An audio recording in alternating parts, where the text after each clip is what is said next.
Hey guys, welcome to my channel Among Stouts. If you're new here, my name is Samantha, and in today's video I wanted to share with you guys some hits and misses in our homeschool this year. Everything that we used was actually worked really well in our homeschool, so there's only a couple of misses, and the things that you don't see here that you've seen maybe in the curriculum videos that I posted for what we did use this past school year, they were just kind of neutral. They weren't like there was nothing wrong with them. They worked, but there also wasn't anything that like wowed me about them. So I just wanted to share with you guys what I have for hits and misses. Mostly hits. And just want to say that whatever works for me in my homeschool may not work for you in your homeschool, and that's totally okay. My hits might be your misses, and my misses might be your hits. So every homeschool looks different, but it's always nice to be able to get the opinion and perspective from someone else, just in case you haven't tried some of these things and you think that we may have similar teaching styles or homeschool structures and routines. It's good to get kind of an idea of what other people are using and liking or not liking. So without further ado, let's go ahead and get right into it. So like I said, I don't have a whole lot of misses. So I'm just going to talk about a couple of hits and then I'll show you the misses. First and foremost are CC foundations. My younger three were in foundations this year. I had one in essentials and then I had one in challenge A. But foundations and essentials were major hits for us this year. I feel like this is the year that solidified CC for me and my family and my homeschool. So to go along with that, I also have IEW. This was my third year using IEW with one of my kiddos, and it is one of my absolute favorite curriculums. I absolutely love this. It has worked really well for my son, who is a major reluctant writer, and also has worked well for my daughter, who enjoys writing but differently than what IEW presents, and she still has done really well with it. So back to foundations, like basically the classical conversations program. With this, at the start of this school year, many of you know, but if you don't, I was pregnant, and I had probably one of my hardest pregnancies this time around. I was pregnant with baby number 5.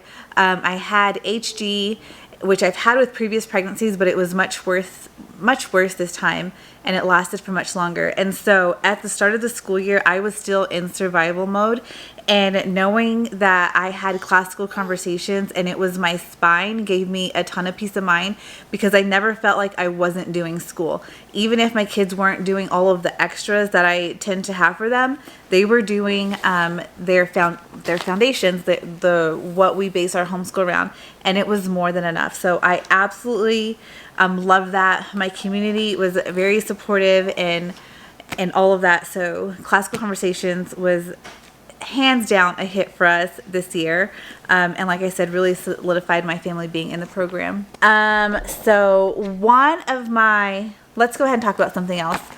For my younger guy, I'll just go ahead and show you guys what I really loved from him this year, and again, I'll have the videos linked below for what they used this year. So if there's something that you want to know more about of why maybe it wasn't a hit or a miss and why it's just kind of neutral, what I really think about it, just let me know. I'll be happy to tell you.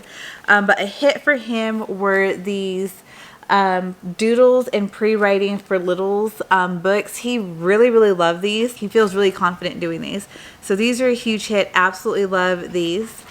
And the next thing for him is this preschool math at home. I've actually had this for a while because I started his preschool taught school earlier on, but we didn't use it until this school year. And so we're trucking along, getting through it. He actually has kind of gone further in this without us using the book to its entirety. But I really love how gentle this is for a 4-year-old. He was 3 at the start of the school year. It's very gentle, it's very easy to implement, and it's super simple. So if you're looking for a preschool math to get your kiddos familiar with the numbers to 10, counting, very simple basic adding, this is the book for you. And then one of my all-time favorites, I've been using this with him for 2 years now. is the gentle and classical preschool. We are more than halfway done with our second go round, so we've added in like the 4-year-old. So we started this I think when he was 2, and we didn't do all of the extras. So like the extras are this box here, and so it's like the big, so for your 3 and 4-year-old. So the first time we went through, we didn't do this. So this year we did add in that box and absolutely love it. If you're looking for a really gentle but solid preschool program, and you can appreciate the classical model of memorization with some Charlotte Mason thrown in there with lots of living books, this is the curriculum for you. That was really, really good. And so one of my misses this year, actually it's one company, but I had 2 of their programs, and I don't even have either one of them here to show you. I didn't get the books, but is actually Gathered on Homeschool. And I, over the last couple years since starting my homeschool, have really enjoyed the units from Gathered on Homeschool. We've used many of them over the last few years, but for some reason, every time we started a lesson this year, we just couldn't get through it. And then I put one aside and I tried to start a different one, and same thing, we just couldn't get through it. I think, and I've kind of said this in the past, like the reading for me personally can be a lot and can be overwhelming, but some of it was really meaty and really good. I really, really loved the first couple of U.S. histories that I used. I did U.S. Government and U.S. History 1, and I think U.S. History 2. I can't remember if I did that one. And then we've also done Ancient Civilizations. Those are, Gathered on Homeschool to me does history really well, and we did really enjoy those units. And I actually had history units this year, and we just couldn't get through it. So it must just be the season that I'm in currently, that my family's in, where we just kind of put those on the shelf and we will revisit them at a later time. This just isn't the season. Not to say that the lessons that we did start and that we did read and get through weren't good. They were really good, but it just ended up being one of those things that we weren't looking forward to doing like we had in the past. And so we have shelved it with the potential to reconsider doing those units again. And so for my son, my oldest son, this is kind of a 2-part. So this goes back to actually last summer. This is a Henley Prep. It's Latin Prep resources. You can just go to latinprep.com, and I have all 3 volumes. This is just volume 1 to show you. And this, I think, is what really helped my son to be successful in Henley this year. And he kind of just took off and has really enjoyed Latin. I didn't just throw him right into it whenever challenge started. I let him do these preps over the summer, and so he went into it with an idea of what to expect, so it wasn't so hard. I highly recommend, if you are a Classical Conversations family as well and you have a kiddo going into Challenge A, or maybe even one of the higher level challenges, but they've kind of struggled with the Latin, try out these Latin prep resources. They also have videos on their website. We didn't do that. We didn't need to, but that is an option if you want to do that. Really like this. And so again, another favorite of mine would be Henley itself. At least for my son, the way that Henley presents information and how Classical Conversations has paired that with a workspace workbook, that worked really well for my son. And he, like I already mentioned, did really well in Latin and has been enjoying it. So highly recommend this if you have kiddos looking to do Henley Latin. The other thing for my son, at the start of the school year, he was finishing up some math with teaching textbooks, and we were kind of frustrated because we were noticing some gaps. And so I had initially bought him some workbooks to try and help with filling in those gaps. So I ended up switching him math programs, and after looking at where he was at and things like that, we went with Principles of Mathematics Book 2. And this is also pre-algebra, I believe. But he actually really, really enjoyed this and had already learned, I think, what was in Book 1, which is why we went with Book 2. But a part of me kind of wishes we would have just done Book 1 first, so that this upcoming year he could do Book 2. But because that didn't happen, this particular author I don't think has an algebra level. So we are going a different route because he really likes having a textbook that he can read and then his worksheets that he can do. He's very, very traditional when it comes to his math, which is another reason why he didn't want to do the teaching textbooks. He wanted something in book form that was tangible, that he can hold on to, read, and then do his problems. So this is what we went with, and the math that we have for the upcoming year is also a textbook. So hopefully that ends up working out. If you're curious what that is, I already have his 8th grade curriculum picks posted, so go check out that video. But if you're looking for a really good, really solid math that actually is from a biblical worldview, I highly recommend this. This has been really, really great. The other thing for my son, this was like a low-key hit. With Challenge A, the kiddos are doing cartography, which is drawing out maps, and they're working their way to eventually be able to draw out the whole world from memory, to include like rivers and landforms and things like that. They work on. And so paired with that, I wanted to give him a more robust rural geography. Like, sure, you're learning to draw out these places, but what is the culture of these places? What are the people like? I wanted him to just get a better understanding of all of the world. So I paired it with Geography 3 from Memoria Press, and this was really good. This is the textbook. It's really, really short. It was really easy to add in. I would not recommend adding in a ton of stuff when you're doing the challenge program, but if you can find things that are robust but easy and simple, definitely go that route. And so I really appreciated this course. It goes throughout the whole world, and every time he was learning to draw out a certain part of the world, then I would have him go in here and do the unit that paired with that. And then over the course of, I think it was like 2 weeks, he would work on the work pages, which were very, very simple and easy to do. This doesn't exactly go in the same order as Challenge A, so they're not going to work on it like Unit 1 with, the first few weeks and then whatever. So you have to kind of be mindful, if you're pairing it with cartography and Challenge A, of exactly what they're drawing, where they're drawing, with what unit is in here. But really, really like this. Even if you're not in Challenge A and you want a really good rural geography that's not like overwhelming, this is a good one. Okay, so for our next miss, and this I'm sure you guys all know because I have a couple videos on this already, is math with the good and the beautiful. So I have math 2 here, and then I have math 5. And this just goes to show you that 1 year a curriculum can work out really well. For year, things can change, and you just learn that it's actually not really that great of a fit. And so last year when she did math 4, she ended up finishing the whole book and she enjoyed it. So I had actually gotten her opinion last year on whether or not she wanted to continue with the good and beautiful math, and she said yes. So we went with math 5, and this year that was not the case. Towards the middle of the year, I just kind of figured that this math was really overwhelming to her with the amount of problems that can be in one lesson. And she wasn't really retaining the information in the way that these lessons were being presented. Whether that was the videos or even whenever we tried doing the mini lessons, I was almost always having to come back and reteach to her or re-explain things to her. So unfortunately, we're no longer going to continue with this math moving forward.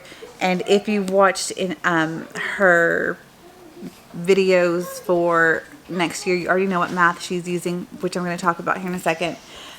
So that didn't work. And as far as math 2, my daughter this was her second school year with math 2. And so this is one that just moved really fast, and kind of the same problem with math 5. It took me a while to realize exactly what the problem was, but just the manner in which these lessons are done, she just wasn't retaining the information. And so I had found myself ordering and using different supplemental math resources to pair with this to give her more of that mastery based approach. So like with money, I would pair in like money books from Kumon, with other there was other things also that I was buying some of those other resources books to pair with it. At one point we even paused from this and did the Practice Makes Perfect Math 2 from Master Books, their math lessons for living education. We did the Practice Makes Perfect, and then with Back to This. And so I should have known, I should have seen the writing on the wall a lot sooner than I did, but this math never really worked for her. And so that's just my daughter. It works wonderful for lots of kids, so it may work really great for yours. But the concepts move really quickly, and while there's a lot of problems and a lot of review, it doesn't necessarily, like, the spiral approach just isn't what works for my girls. I need something that's more mastery with review. And so that's what we have found for them. But what was a hit for us with the Good and Beautiful was their language arts. My daughter did the level 2. I really, really love the updated versions of these. She had did level K, the old version, level 1, the old version, and then last summer, as I was getting ready to purchase level 2, I saw that this was coming out, so I waited, and then I got this new version, which I have really appreciated. Level K was one of those ones, kind of like with the math, that we started and we hit a point, like we hit a wall at one point to where we had to stop, and we did something different for a while, and then we went back to level K. And then level 1 just took us a really long time to get through. I just went through it at her pace. But with this level 2, she has really taken off. Like, her reading has really taken off, her writing has taken off, and I think this has been pretty solid for her this year. And I saw that they have changed the level 3. So my oldest daughter did the level 3 with the Good and Beautiful, and because of the way that it was laid out, I ended up not going forward with level 3 for my daughter for next year, and then they released a new version, and I think it would work better for her, but I've already committed to using something else, so I don't know that I would go and get the new level 3. It's been tempting. And so for my oldest, she did the level 4 of their language arts, and she really, really enjoyed it. She enjoyed the art lessons that are in here. She enjoyed the recipes that are in here. So this was a really big hit for her. And moving forward, I just want something that doesn't require that doesn't have as much in it that we're skipping. And I would say that's for both of these. I really love that the Good and Beautiful includes so much. So like, you're getting literature, grammar and usage, punctuation, art, geography, spelling, vocabulary, writing. And then same with the level 2, only it adds in reading. That's really fine, but because we are a part of Classical Conversations, we don't ever do the geography lessons, and this one was really geography heavy, so my daughter ended up going back and doing them once our school year ended with Classical Conversations. But for my level 2 daughter, we skipped all of those geography lessons. She did her art lessons, and then my youngest did the art, but then there was spelling. My level 2 daughter, she does a different spelling that works much better than, I will say, the one negative to the level 2 is the spelling. I didn't really like the Good and Beautiful spelling, and so we used a different spelling, and we use a different vocabulary. So there's just a lot of pieces in here that I have other things for that I like better, and it doesn't really make sense for me to continue moving forward when I'm, again, using other things. So she won't be doing level 5 for that. One of the other hits, I have just a couple more, or just a few more. One of the other hits in our homeschool was this Apologia Bible curriculum, What We Believe, Biblical Worldview of God and Truth, Who is God, and Can I Really Know Him? In the beginning, like earlier on, this kind of took a back burner in the beginning because there is so much reading. But I found that you can get the textbooks on Audible. And so because every time, like in the mornings, it's so hit or miss when you have a new baby on what their temperament is like, what their mood is like. And so since we do this as a family, and I don't want our mornings to drag and drag and drag, if my baby was really needy or, you know, not napping or something of the sort, then this was always getting put on the back burner because I couldn't read it. So once I found the Audible version, we really took off with this and absolutely love it. And I have the next one for next year, which is all about identity. And I also went ahead and got the Audible for that one. I do enjoy reading these out to my kids, but again, it's so hit or miss on if that's going to be an option with I have two little ones. I have a 4-year-old and a 5-month-old. So I don't always get a chance to just sit here and peacefully read a Bible lesson to my kids. So being able to have that Audible option has been really nice and really enjoy this. And then Explode the Code. This is a huge, huge favorite this year. I think this and the level 2, How the Good and Beautiful revamped it, really helped my daughter with like her phonics and reading just kind of take off this year. And so really enjoyed these. These are really good supplements if you have a kiddo who has been struggling with reading it or just needs more phonics practice. I really like these. And then for math, we have a couple of hits, which is nice. These came in mid-year. And first for my youngest daughter is Christian Light Education. The way that the lesson is presented, the new lessons are very short and easy to do.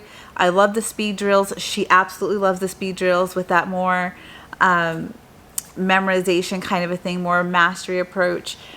The lesson practice is really good, and then the review. So this has kind of a little bit of what we were looking for with the mastery and spiral, and just shorter new lessons. Like, it's new things are being taught over time in smaller chunks, which I absolutely love.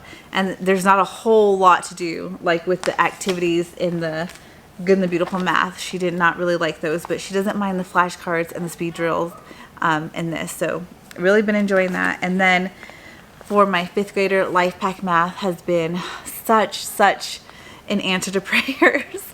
And I hope it continues to be, because she really likes how the lessons are taught to her in this. It's taught 100% to her in a way that she understands.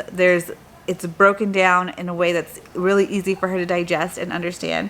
And she gets enough practice. And these are mastery as well. Every booklet is a different unit, and in every unit/booklet is a different concept. So you're kind of mastering the concept in each booklet before you move on to the next one.